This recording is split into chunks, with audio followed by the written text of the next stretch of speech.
Voltando ao nosso podcast Podcop, já é o quarto, então o tempo passa rápido. E nós estamos aqui, graças a Deus, com uma aceitação excelente, para mostrar que cooperativa é negócio e o futuro é cooperar. Nosso podcast Podcop, ele veio para ficar e veio para mostrar, né, o que o cooperativismo tem de bom, como é o cooperativismo em Alagoas, no Nordeste, no Brasil e no mundo também. Cooperativa é negócio e o futuro é cooperar. E hoje nós estamos aqui, né, dando essa sequência de pessoas importantes no cooperativismo hoje alagoano. Vamos começar também a receber pessoas de outros estados, mas nós vamos receber hoje um companheiro de cooperativa que nós vamos falar hoje sobre agricultura familiar e cooperativismo, cooperativa de crédito no fomento à agricultura familiar, e também ele é presidente da Câmara Nacional da Mandioca. Eu estou falando de Heloísio Lopes Júnior, da nossa querida Arapiraca, né? Próspera cidade alagoana. Depois de Maceió, é a principal cidade do estado de Alagoas. E aqui está o nosso querido amigo Heloísio Lopes Júnior. Heloísio, fale aqui para a nossa audiência, né, para os nossos ouvintes, as pessoas que estão nos vendo, quem é Heloísio Júnior? Bem, eu sou um cidadão arapiraquense, né, mas que, na verdade, tem suas origens em Arapiraca, mas filho de agricultor, né? E eu digo sempre que a minha origem, eu sou da mandioca atualmente, mas eu sou filho do fumo e neto da mandioca. É muito importante ressaltar isso, porque isso vai com as minhas origens, né? Os meus avós eram produtores de mandioca e o meu pai produtor de fumo. E eu retorno com a decadência da cultura do fumo em Arapiraca, no Agreste Alagoano, eu retorno para as origens dos avós.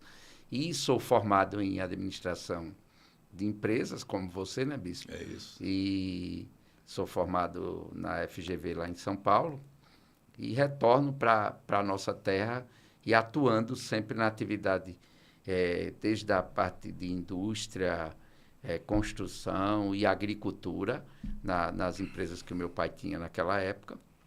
E com as consequências do tempo, né, a cultura base da gente era a cultura do fumo, o negócio foi todo para baixo e a gente teve que modificar, né? E aí foi quando eu entrei, de fato, na mandioca. e a mandioca foi esse grande caminho para que eu retomasse a minha atividade e, o principal, não saísse da nossa terra. E das origens, né? Foi das origens. Porque eu achava, com a formação que tenho, eu poderia... Dois filhos médicos, dois né? filhos médicos já tenho, mas com a formação que eu tenho, eu poderia estar muito bem lá em São Paulo. Mas eu decidi que a vida minha tinha que ser aqui, por isso que nós estamos aqui. Então, as nossas origens, ela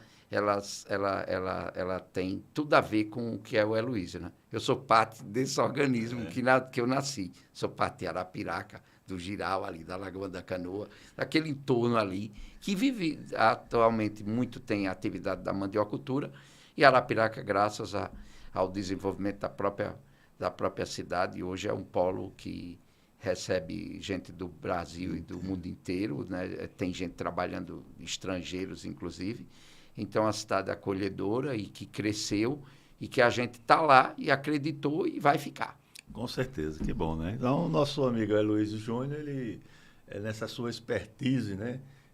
Vocês vão perceber que não é só agricultura familiar, entendeu? Ele tem outras expertises que nós vamos debater aqui durante esse nosso podcast. Já que a gente está falando de agricultura familiar e cooperativismo, nós entendemos que a agricultura familiar ela fornece uma grande parte dos alimentos no Brasil, entendeu? Então, como é que podemos ainda potencializar mais esse setor? O cooperativismo tem muito a ver com Arapiraca e com a nossa região, e exatamente é o meu encontro com o cooperativismo, que na verdade o cooperativismo ele já estava na minha família. Eu tenho vários familiares, inclusive o meu pai, que que foi fundador da Capial, entendeu? É uma cooperativa que existe nosso até grande hoje. Chico Nosso da Chico Capita hoje, também, né? Que está hoje, né? Está hoje atuando, né? Que graças à cooperativa está se recuperando. Então, eles já estavam na cooperativa. Mas a história da nossa região, ela indica isso, que ela é uma região que são de pequenos agricultores. Isso. Então, você isso já é herdado do fumo, né? Do fumo, que exatamente. São pequenos... Tudo da atividade fumageira. Então, o que acontece? Quando você tem um agricultor que eu considero familiar, né, e são familiares, a minha própria origem é da agricultura familiar, como é que você consegue atuar no mercado? Como é que você pode fazer negócio? E é exatamente o que você traz no Podcop. A gente não tem condições, por exemplo, de colocar um produto como agricultor familiar. Nós não temos condições de colocar no mercado de São Paulo, por exemplo, que é o maior mercado consumidor do país, independente de qualquer produto, seja Sim. agrícola, seja industrial, seja comercial, tudo está lá em São Paulo. Como é que um agricultor familiar vai fazer sozinho? Como eu sempre digo, sozinho você não consegue nada. Não consegue. Então, o nosso ambiente do Agreste é um ambiente muito favorável, porque você tem muitos agricultores familiares, até hoje, muitos agricultores familiares, e todos eles precisam de uma organização para poder fazer negócio. E aí entra a cooperativa. A cooperativa. Aí a gente tem esse meio, e foi isso que me incentivou na época da retomada com a cadeia produtiva da mandioca, a compreender. Primeiro eu fui para o associativismo, uma associação de beneficiadores de mandioca, e depois eu fiz uma inserção na busca de cooperativas existentes para poder eu me associar. E aí a gente, na época, não conseguiu fazer um trabalho de conseguir entrar. Eu não consegui ser associado das cooperativas existentes, inclusive da Capial. Aí eu comecei a pensar já em criar uma cooperativa, porque a gente viu o nível de organização e a necessidade que se tinha na região. E aquela questão, cooperativa é negócio. É, né? Negócio. E os negócios eram muito soltos, era muito irregular, era marginal. O beneficiador de mandioca, ele não tinha, que eram pequenos, eles não tinham inscrição para comercializar, o produto farinha era marginal. Você fica solto, né? E marginalizado. E aí entra a cooperativa. Aí foi quando eu decidi procurar o sistema OCB, né? Uhum. Para poder pensar uma cooperativa. E aí a gente inicia lá nos idos de 2004, a buscar, a criar uma cooperativa. Foi dessa forma que eu começo a entrar no cooperativismo. E você falou bem que você tem sozinho, fica difícil. Aí você vai para uma cooperativa. E aí quando você chega na cooperativa, você começa a perceber também, eu preciso me unir a outras cooperativas. Aí foi quando vocês têm a questão da UCB e a criação da Unicafes, que foi você que puxou essa questão. Me fala um pouquinho dessa questão cooperativa e um conglomerado de cooperativas, como é a Unicafes, como é a UCB. Bem, a gente naquele momento, olha que coisa incrível, né? A gente vai, adentra, cria a Cooperagro, né? A gente, inclusive, não foi nem em Arapiraca, foi em Campo Grande, lá na região. É vizinho, né? Vizinho, faz parte ali do ecossistema de Arapiraca. Faz. Cria lá em Campo Grande, inclusive no setor leiteiro, que é um setor extremamente importante até hoje, né? Tem a CPLA. Teve a Camila. Aí a gente entra lá, começa com a organização, porque a base lá inicial era só produtora de leite. A gente, para poder criar o primeiro grupo, criamos o primeiro grupo de leite e depois eu trago a ampliação do processo para para a mandioca, começando de Campo Grande e estendendo para Arapiraca. Né? Foi beneficiamento Giraldo Ponciano e começa a incorporar outros cooperados. E aí a cooperativa cria uma magnitude regional e aí surge a possibilidade de comercialização institucional que dependia de uma organização, de negócio. Com certeza. Numa cooperativa. Então, a gente foi, organizou os agricultores familiares, fizemos um trabalho primeiro de venda direta com o governo, depois a gente foi... PENAI, né? PAA. No início do PAA, em 2004, a gente já estava atuando, entendeu? E aí a gente viu que precisava da cooperativa. O PAA, explica para nós. É o Programa de Aquisição de Alimentos da Agricultura Familiar. Isso. Entendeu? Então, esse programa foi criado lá em 2003, né, pelo governo Lula, no primeiro governo Lula. E ele atendia basicamente o nosso segmento, que é da agricultura familiar. O que nós temos é agricultores familiares. Que diz que a partir tem que ser 30% no mínimo.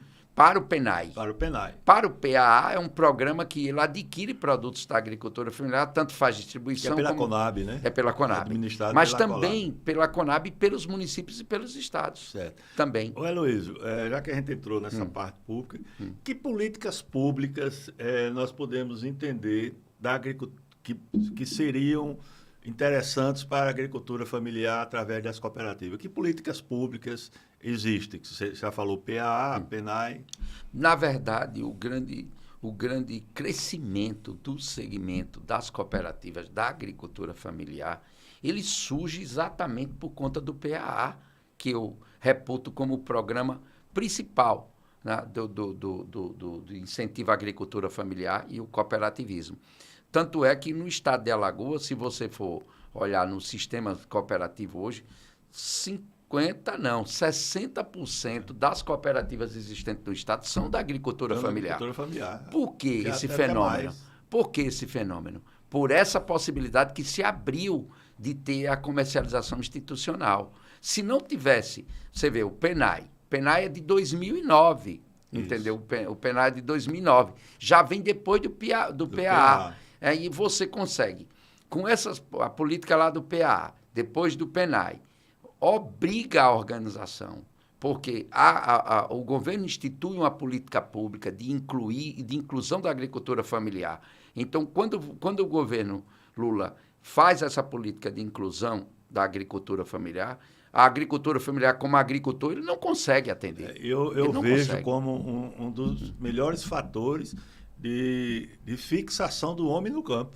Eu acredito que se nós não tivéssemos tido essa política, hoje, por exemplo, uma região como o Agreste Alagoano, estaria totalmente desocupado, porque não tendo uma política pública que possa atender com uma remuneração justa ao custo de produção de um agricultor familiar, ele não se viabiliza. A gente vê exemplos práticos, né? A Cobap, né? Lá em Igreja Nova, a Copaíba lá e você tem um exemplo, e você tem um exemplo, Pindorama. Você tem um exemplo fantástico que também é da Pindorama. A Capial, por exemplo. A Capial ela teve um sucesso fantástico, era a maior cooperativa na década de 70 de Alagoas. Porque ela tem tinha São José da Laje, mas você veja, São José da Tapera, mas você, Palmeira, Carpio, lá em Santana. Então você tem, você teve, por exemplo, a Arapiraca, a cooperativa Capial, ela teve mais de 5 mil cooperados produtores de fumo. Ela controlava a comercialização de fumo na época. Porque um agricultor familiar sozinho, ele não consegue. Não consegue. Com certeza. E aí a Capial teve um papel muito importante nesse aspecto por ser cooperativa. Então, a gente entendia e sempre entendeu que o cooperativismo, ele ele é negócio e tem que ser negócio. Mas ele também é filosofia. Porque senão de vida. Porque se a gente não tiver essa filosofia de estar aqui junto contigo, estar aqui com o companheiro Elane, que está aqui também presente, e se juntar para um objetivo comum, não vai. Então, a gente que tem filosofia de vida cooperativa, a gente tem que estar no cooperativismo. Com certeza. Isso aí eu particularmente sou um apaixonado pelo modelo de negócio cooperativismo. Até por isso que estou fazendo, né, que esse Podcop, né, um podcast voltado exclusivamente para o cooperativismo. Heloísio, nós já falamos muito dessa questão da organização da agricultura familiar através do cooperativismo. Falamos um pouco das políticas públicas, só que nós temos, como a gente tem o mesmo pensamento de cooperativa é negócio, então, para que essas realidades aconteçam, por exemplo, a agricultura familiar, ele precisa arar a terra, precisa plantar, e para isso existe financiamento. E eu sei que você tem uma expertise na questão de cooperativa de créditos. Me fala essa relação da agricultura familiar e da cooperativa de crédito. Na verdade, o sentido cooperativo ele serve para qualquer segmento. E a gente tem a experiência nossa, começa em casa, né? A gente tem que começar pela nossa própria família. Se a gente não entender a nossa família como uma cooperativa, nós estamos fadados ao desastre. Porque se a gente não coopera dentro da nossa família, a gente não está preparado para cooperar fora. Então, não é diferente nas finanças. As finanças também, eu posso ter o meu capital, e você ter o seu capital, e qualquer um de nós ter o capital. Ao invés de eu colocar o meu capital disponível, a minha poupança disponível num banco privado ou num banco público, eu me reunir com você e a gente ter numa cooperativa para que a gente gerencie, nós mesmos gerenciemos o nosso capital. Então, a cooperativa de crédito é uma instituição financeira que opera no mercado igual a um banco, mas não é de um único dono. É uma organização cooperativa, onde nós todos somos os donos. Entendeu? Isso. Então, agora, que estratégia, né, de vocês lá, por exemplo, você atua na Cooperagri, né? Como vice-presidente. Como vice-presidente lá em Igaci. Que estratégias vocês usam para alcançar o maior número de cooperativas da agricultura familiar? A gente está, inclusive, aqui, ele está aqui nos assistindo, da cooperativa... A cooperativa é do Sertão. Do Sertão, é uma cooperativa que vai ser criada lá no Sertão. Qual é a sua cidade? Olivença. Então, logo a Olivença terá também uma cooperativa. Mas que estratégia, né, Luiz, vocês lá da Cooperagri utilizam para chegar, por exemplo, em Olivença, chegar em todos os municípios? Então, esse nosso cooperado da agricultura familiar, né, então ele está querendo. Que estratégia, como se chegar à Cooperagri, como é que vocês atendem a esse público, né, que é crescente e vertiginosamente? Não, o nosso público é imenso. É algo como no estado de Alagoas, é 100 mil no mínimo agricultores familiares. Isso. Então, é imenso. Só que essa é a parte mais frágil da economia agrícola do estado. É a parte mais fragilidade e que tem menos capital. O que é que aconteceu, por exemplo, o processo da Cooperagri? A Cooperagri surge há 17 anos como uma cooperativa local, com pequenos agricultores familiares, juntaram-se e criaram a cooperativa de crédito com um pequeno capital para poder organizar as finanças como deve ser uma instituição financeira. E, infelizmente, a captação de recurso para poder operar com o agricultor familiar de pouca monta. Então, chegou um ponto, agora em 2022, no final da pandemia, sim, que ela não conseguiu sobreviver pelo próprio problema da pandemia. Então, a gente hoje, como organização... A circulação de dinheiro foi... De circulação, ela estava fora do sistema digital, então ficou muito difícil de operar na pandemia. Com certeza. Então, foi muito difícil. Foi quando ela é uma cooperativa afiliada à Unicafes, onde a gente já está inserido aí há 12 anos, né, nesse movimento, e ela sempre fez parte, e passou por dificuldade de capital para se manter como uma instituição financeira legal no Bacen. E foi quando a Unicafes entra no processo, e aí a gente vai e recupera o patrimônio, fomenta a com oxigena, porque a gente entrou com um fundo criado na Unicafes para fazer jus ao capital da Cooperagri. Então, a gente entra no processo para poder recuperar a cooperativa e começamos a trazer as cooperativas para fazer a captação de recursos, para voltar para ser emprestado, para a gente mesmo. Então, a gente começa a criar esse mecanismo, mas a gente entende que uma cooperativa de crédito para a agricultura familiar, ela não pode atuar somente com nossos próprios capitais. A gente tem que buscar outro tipo de captação. E, principalmente, a captação institucional dos governos. E aí, onde entra? Existe uma série de limitações da questão do capital mínimo para operar, por exemplo, com o PRONAF. O PRONAF é a principal linha de financiamento da agricultura familiar no país. É um programa de financiamento que começou ainda no governo do PSDB, do Fernando Henrique, e continua até hoje com uma política pública extremamente interessante. A Cooperagra ainda não atua. Por quê? Que são recursos que vêm do BNDES, né? Recursos do BNDES, do próprio Tesouro Nacional. Aí são bancados pelo Tesouro Nacional, mas para uma cooperativa de crédito atuar no segmento que é nosso, precisa ter no mínimo 14 milhões de capital. Nós estamos chegando a 6 milhões. Nós estamos com uma política de crescimento de capital junto às cooperativas filiadas e que estamos agregando novas cooperativas para que esse capital possa, o mais breve possível, chegar a 14 milhões e operar com o PRONAF. Isso. Luísio, existe um dos princípios, né, do cooperativismo é a intercooperação. Sim. Então, como é que está essa questão de intercooperação na Cooperagri? Entendeu? Porque eu vejo que aí está a chave do negócio. A chave do negócio, entendeu? Você tem hoje cooperativas que movimentam uma soma interessante. Muito interessante. Então, de repente, você tem 6 para chegar a 14 através dessa intercooperação. Que estratégias qual o pensamento de vocês sobre essa questão da intercooperação? Nós estamos, esse elo criado na Cooperagri, que exatamente onde você coloca a intercooperação, é o elo mais forte que tem hoje, que a gente conseguiu criar entre as cooperativas de produção. Porque a gente trouxe o capital da cooperativa e aí a gente está criando relações, inclusive comerciais, com transações entre as cooperativas, utilizando as nossas próprias finanças. Então, nós estamos... Próprio sistema, né? Próprio sistema. Então, a Copaíba hoje tem um setor de distribuição e a Capial tem massa de tapioca.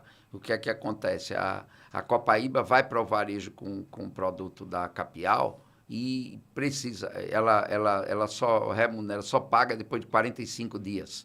Então, a Capial já... PENAI, né? Aí a própria PENAI. Aí a própria cooperativa Capial pode ir lá na Cooperagri e captar, fazer o desconto da fatura para a Copaíba. Então, a gente está conseguindo criar um meio de intercooperação extremamente interessante e também buscando o cooperado. Então, o cooperado que está fornecendo para o PA da cooperativa. A cooperativa recebe o produto, a remessa do produto cooperado, processa ou entrega in natura para o PA, mas não recebe no mesmo dia. Aí passa 30 dias. Aí a gente consegue fazer operações também para beneficiar o cooperado fornecedor daquele produto.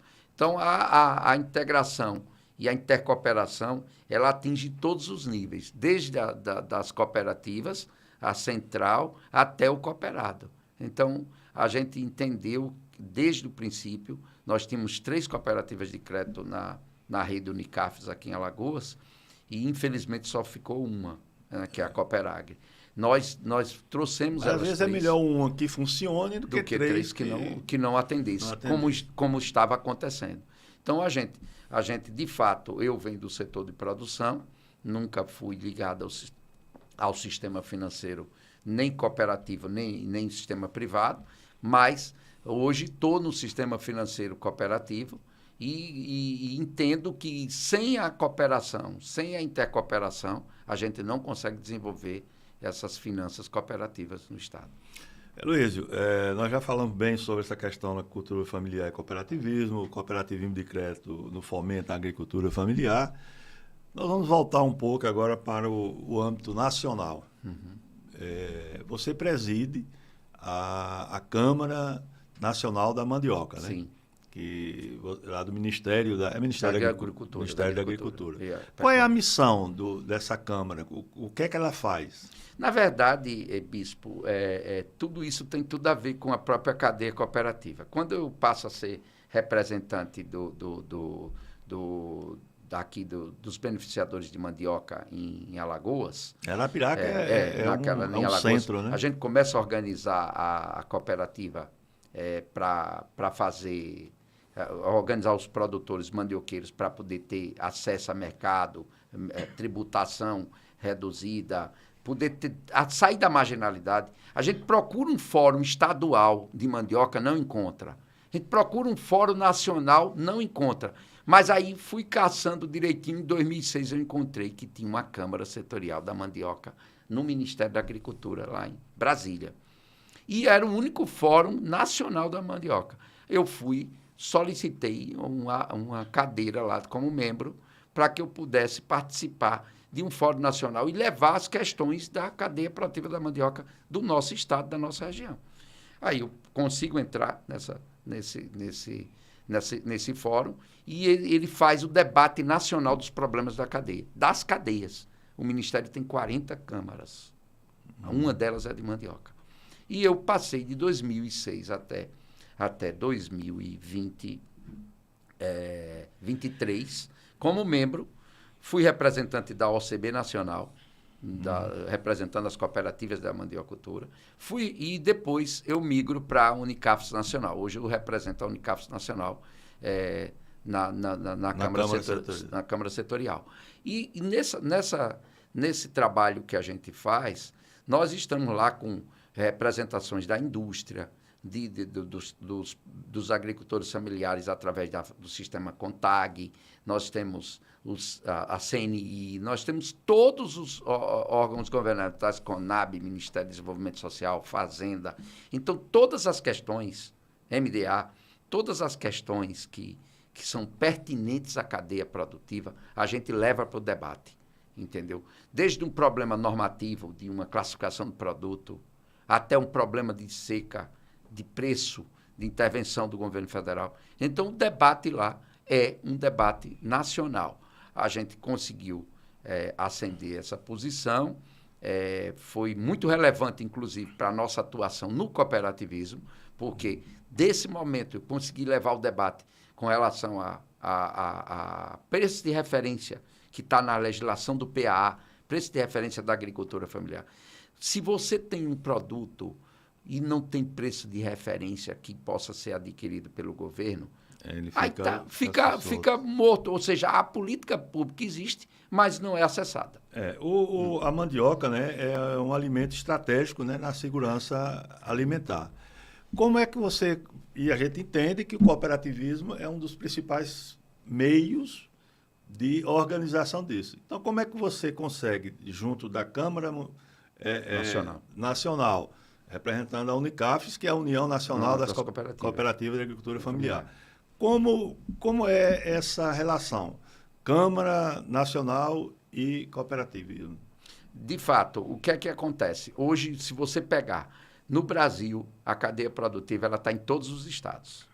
E a agricultura familiar, com certeza, todos estão com mandioca. Em todos os estados. E eles estão, se eles necessitam de fazer negócio, ele só vai conseguir fazer negócio como agricultor familiar se ele tiver numa cooperativa. Se estiver organizado. É organizado. Então, a cooperativa... Então, o PA e o PENAI, eles exigem isso. Exigem a organização. Então, a gente hoje está lá na Câmara, também nessa defesa do mandioqueiro, mas numa defesa com organização e com instituição de negócio, que é a cooperativa. Então, a gente tem sido protagonista desse movimento. Nós conseguimos, inclusive, ser protagonismo em Alagoas por conta da nossa participação, da minha participação lá. Nós conseguimos abrir a primeira Câmara aqui de mandioca aqui no estado. Fui o primeiro presidente, hoje é o Aldo, da Copal, entendeu? De São José da Laje. São José da Laje. E fui o primeiro presidente da Câmara Setorial de Alagoas. E depois disso, houve um lançamento do programa Brasil Sem Miséria pela presidente Dilma, e aconteceu em Arapiraca, com a Cooperagro, inclusive que eu era, na época, não era o presidente, era o gerente, sócio-gerente, e foi lançado em Arapiraca o programa Brasil Sem Miséria pela presidente Dilma, por conta da nossa participação no cooperativismo e na cadeia produtiva da mandioca, e a minha participação como representante na Câmara Setorial da Mandioca. Para vocês verem como esse assunto ele é apaixonante, né? Então, você que quer se aprofundar mais nessa questão da Câmara Setorial da Mandioca, procura lá no site do Ministério da Está no Agricultura. site do Ministério. Você vai. Tá. Se você quer saber o que é PAA, o que é PENAI, coloca no Google que você vai encontrar. Então, aqui no Podcop, né, que a gente sempre diz, cooperativa é negócio e o futuro é cooperar. Então, entre no Google, assista os nossos podcasts. E aí, amigo Heloísio, queria suas considerações finais, né, sobre o modelo de negócio do cooperativismo e a sua opinião pessoal sobre a importância, né, do Podcop, esse podcast aqui que veio para ficar e veio para mostrar que cooperativa é negócio e o mundo precisa mais de cooperativas. Então, na verdade, Bispo, para mim é uma satisfação imensa, né? Porque saber que um podcast desse sai daqui, das nossas hostes, né? Sai com a formação, com um profissional que vem da estrutura da organização, que é a administração, e que depende de ações cooperativas. A administração, por si só, ela não funciona se não for com um conjunto de pessoas, de seres humanos, né? Com princípios e ser humano. E aí, meu amigo, o Podcop, ele é uma grande contribuição hoje para o cooperativismo alagoano e nacional, e que a gente tem que energizar com esse Podcop as cabeças de todos, né? Das mulheres, dos jovens, dos homens que, com toda a tradição de ter sido os puxadores, mas hoje a sociedade exige uma participação conjunta, inclusive integrando as nossas experiências, os nossos cabelos brancos, com aquele que está surgindo lá novinho. Então, meus parabéns. Tá. Obrigado, Heloísio. Para mim é uma satisfação ter você aqui. E convidar você a assistir esse nosso Podcop lá no YouTube. E vamos colocar também uns cortes lá no nosso Instagram. Então, lá no YouTube tem youtube.com/Podcop, podcast Podcop. Então, nos assista e venha aprender com a gente o que é o verdadeiro cooperativismo. Porque cooperativa é negócio e o futuro é cooperar.